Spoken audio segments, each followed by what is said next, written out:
Did you watch the Ted Kennedy funeral? No. You didn't? No. Ted Kennedy had two sons go up there and speak. The one was very, very good. Ted Kennedy Jr. was amazing. Yeah. And then his other son, he has some kind of thing with his voice. Oh, no. My father. Oh. You didn't hear his voice? So that What was his breeding. What's his name? Patrick?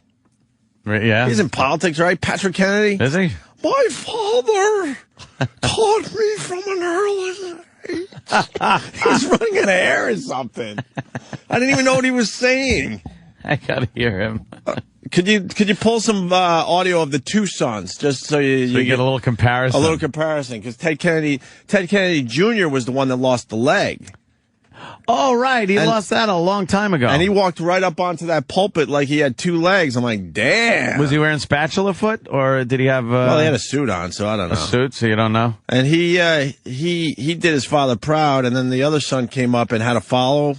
Oh. My father. Why didn't they have the funny voice kid first? Yeah. Do you have Is that funny voice kid? When I was a kid, I couldn't breathe. Growing up, I suffered from chronic and crippling asthma attacks. And the medications I had to give to me were very difficult and gave me a throbbing headache every night that I had to use my bronchosol. Wait, stop. What the fuck does this have to do about his dad? I forgot. This has to be done. Start over. He made it all about him. So Ted Kennedy's Jr. comes up, tells some poignant stories and this and that and life lessons.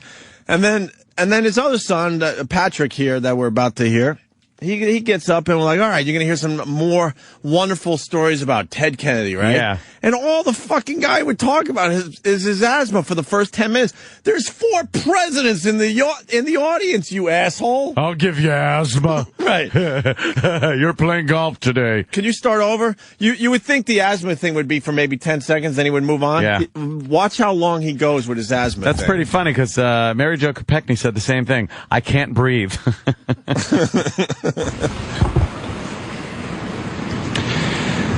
President, Mrs. Obama, distinguished guests, friends of my father, all of you. While our nation has lost a great senator, my brothers and sisters and I have lost a loving father. When I was a kid, I couldn't breathe.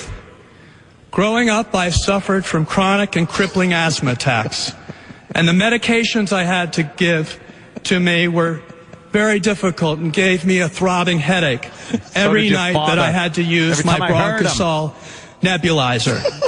Now, obviously, I wish that I did not have to suffer those attacks and endure those headaches. Nor did I like having to grow up. I bet your dad's headache was pretty fucking bad at the end, too, with that big tumor in there. I'm so glad we're playing this. Shit. I was watching this, 2 days ago now, I guess. I'm like, what? Get on with it. Crippling headaches. Headaches? You got the world watching you right now. Shut the fuck up and talk about your father. I remember times I would get athlete's foot and have to use tough actin tenactin, and it would make my toes tingle.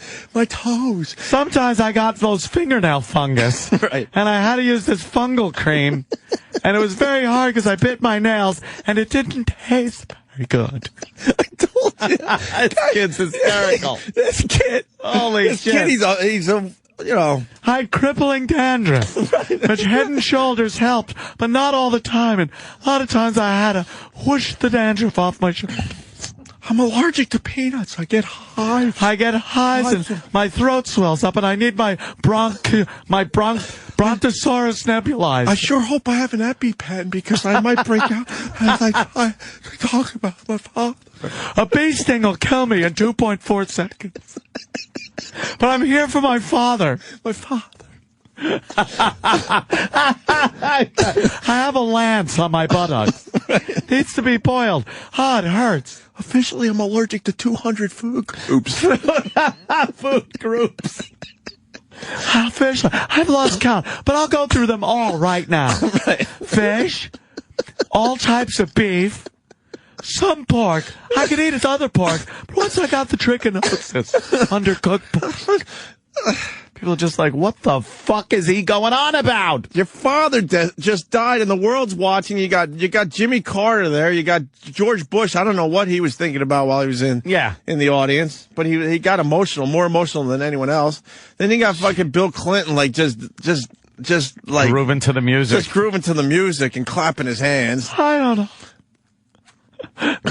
That's fantastic. Isn't it amazing? Sometimes my ears get clogged with wax. I have to use that tube you light. Can we start over again? This could be the best thing over vacation, now that I think about it. Gotta hear this Patrick Kennedy. Remember, it's the funeral of Ted Kennedy. Yes. The lion himself. President, Mrs. Obama, distinguished guests, friends of my father, all of you. All of you. While our nation has lost a great senator, my brothers and sisters and I have lost a loving father. All right, so far When so I was good. a kid, I couldn't breathe. Okay. Growing up, I suffered from chronic and crippling asthma attacks. And the medications I had to give to me were very difficult and gave me a throbbing headache every night that I had to use my Bronchosol nebulizer. Now, obviously, I wish that I did not have to suffer those attacks and endure those headaches. Nor did I like having to grow up having a special non-allergenic, non-smoking room reserved for me whenever... This kid's hysterical. He's not a kid. I know. He's making laws. It sounds like that episode of South Park where Kyle's cousin Kyle comes over. He's the old Jewish kid who's allergic to everything. It's very dry. Everything is very dry. But I was listening to this guy, and I'm like, who does he sound like? There's somebody, a cartoon character or something. Right now, I'm suffering from poison ivy, so hopefully I can get through this without it. I have calamine lotion on me and suffer the indignities of having some on my genitals. But I had a separate non-smoking room where I could use my bronchial nebulizer. When you're giving a eulogy for your dead dad, the word bronchial nebulizer should never, ever come into play. Never.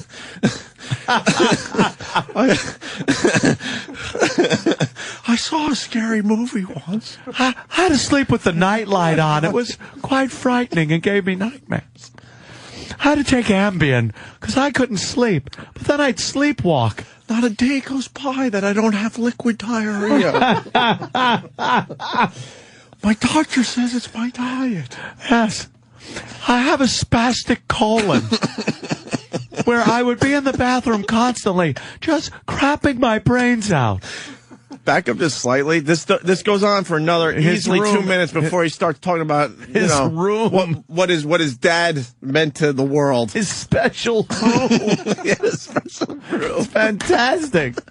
Go ahead. Have to suffer those attacks and endure those headaches. Nor did I like having to grow up having a special non-allergenic, non-smoking room reserved for me whenever we went on family vacations. But as I now realize years later, while asthma may have posed a challenge to my physical health, it propped up my emotional and mental health because it kept my father by my bedside. Oh, great. My dad was always sure to be within reach of me. And the side effects of the medication meant that he was always holding a cold, wet towel on my forehead until I fell asleep again from my headache. You guys didn't see this? I'm like, what am I watching? No wonder your father drank. That's great. He was the fucking young baby Fredo that was just always sick as Don Corleone was trying to conduct business. Good old Ted Kennedy Sr. needed an escape. He found it in some in some bottles. Great. The kid's asleep. Good. Give me some shivers. I've had it with this son of mine. Thank you, Joan. Yeah. For giving birth to a wimp.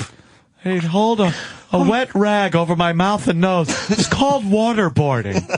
I was waterboarded by my father. Little does he know, his father was trying to suffocate him. Yeah, he'd put it over my mouth and nose. Right. Jesus. My horrible And I'm sitting there going, there's presidents listening to you. Oh. You got more of this? Okay. I think he continues. As far as the special effort that was made to ensure that I had a proper room to sleep in while we were on vacations as a family, this usually meant that I got the nicest room, and it also ensured that Dad was my roommate. What? I couldn't have seen it at the time, but having I had asthma... conjunctivitis. I couldn't have seen it or smelt it because my olfactory system doesn't work. Matter of fact, I'm suffering from pink eye as I talk to you I today. have conjunctivitis Right. and sore throat, too. My throat's a little scratchy. I think I have the swine flu. This guy's a mess. As I speak to you today, I got acid reflux. And I just want to say, Lorraine, you're my density.